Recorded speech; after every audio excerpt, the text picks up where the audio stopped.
आप दुनिया भर से पूछते रहते हो ना कैसे क्रैक होगा। यूट्यूब पे किसी का भी ज्ञान आप सुन रहे हो। जितने भी बच्चों ने इंटरव्यू दिया है, जो आईआईटी में सिलेक्ट हो गए, गवर्नमेंट मेडिकल कॉलेज में सिलेक्ट हो गए या किसी भी एग्जाम को क्रैक कर लिया, आज तक किसी एक बच्चे ने आज तक ये नहीं कहा इस उम्र में भाई मुझे तो लगता है आपको बार बार मौके देना चाहिए। इसीलिए मैं कहता हूं आप भी खुद को बार बार मौके दो। क्या मुझे नहीं पता है तुमने क्या शैतानी की है? क्या मुझे नहीं पता है तुमने कितनी बेईमानी की है? मुझे सब पता है। पूरा जीवन बच्चों के बीच में निकला है, मुझे सब पता है। जिन दोस्त यारों के चक्कर में तुम फंस गए हो, जिस सोशल मीडिया के चक्कर में तुम फंस गए हो, जो नए नए शौक आ गए हैं, वेब सीरीज देखनी है, दोस्तों के साथ घूमने जाना है, अड्डों पे बैठना है, भाई भाई भाई भाई चल रहा है, कोई भाई नहीं आने वाला आपकी अर्थी उठाने इनमें से। बहुत कड़वा सच है। क्या तुम उठ के वापस आना चाहते हो?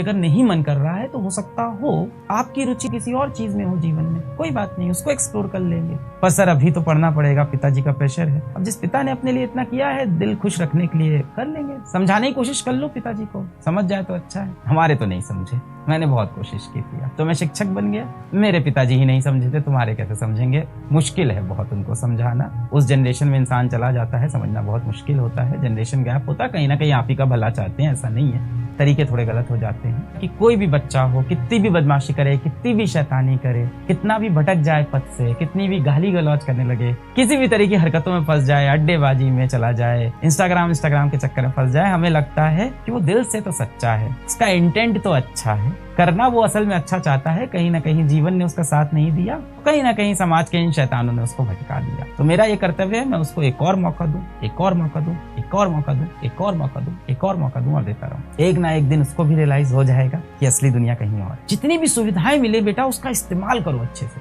जितनी अपॉर्चुनिटी मिल रही है उसको मैक्सिमम यूटिलाइज करो। मेरे साथ आज तक जितने भी बच्चों ने इंटरव्यू दिया है, जो आईआईटी में सिलेक्ट हो गए, गवर्नमेंट मेडिकल कॉलेज में सिलेक्ट हो गए या किसी भी एग्जाम को क्रैक कर लिया, आज तक किसी एक बच्चे ने आज तक ये नहीं कहा कि लाइव लेक्चर देखना बहुत जरूरी था। लगभग 95% बच्चे ऐसा बोलते हैं कि वो रिकॉर्डेड लेक्चर देखते, पर हाँ 95% बच्चों ने ये भी कहा कि उन्होंने सारे टेस्ट दिए थे। एक लाइन में है। आप दुनिया भर से पूछते रहते हो ना, how to crack IIT, how to get selected in IIT कैसे क्रैक होगा। यूट्यूब पे किसी का भी ज्ञान आप सुन रहे हो, तो आप डेटा पे ट्रस्ट करो भाई, पढ़े लिखे हो। जो 100% बच्चा आईआईटी या गवर्नमेंट मेडिकल कॉलेज में सिलेक्ट हो रहा है, नीट के अंदर एज में सिलेक्ट हो रहा है, उनके इंटरव्यूज में देखो वो हमेशा बोलते हैं कि मैंने टेस्ट सारे दिए थे। कई बार वो बोलेंगे क्योंकि कई बार मैं डीपीपी नहीं लगाया, मैंने किसी किताब से कुछ पढ़ लिया, किसी किताब से कुछ पढ़ लिया। सबकी अपनी अपनी स्ट्रैटेजी है। All toppers are divided by strategy but united by a common thing called test. Test सब देते हैं। किस तरह का व्यक्ति बनना है आपको? हमेशा दुनिया को बताने वाला कि मेरे पास बहुत प्रॉब्लम है, बहुत प्रॉब्लम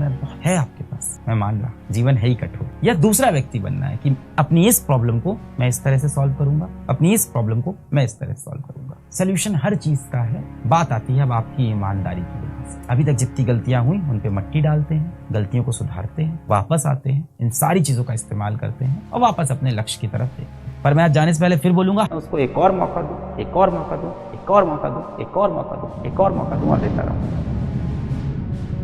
क्लास 10th बोर्ड में किसी के मान लो 60% नंबर आए या किसी के मान लो 70% नंबर आए, क्या वो आईएएस ऑफिसर नहीं बनता भविष्य में? बिल्कुल बनता है। क्या बाद में जाके वो बड़ा खिलाड़ी नहीं बनता? जीवन में जो तुम्हें चाहिए उसके लिए तुम्हें एक समय पे आके बहुत मेहनत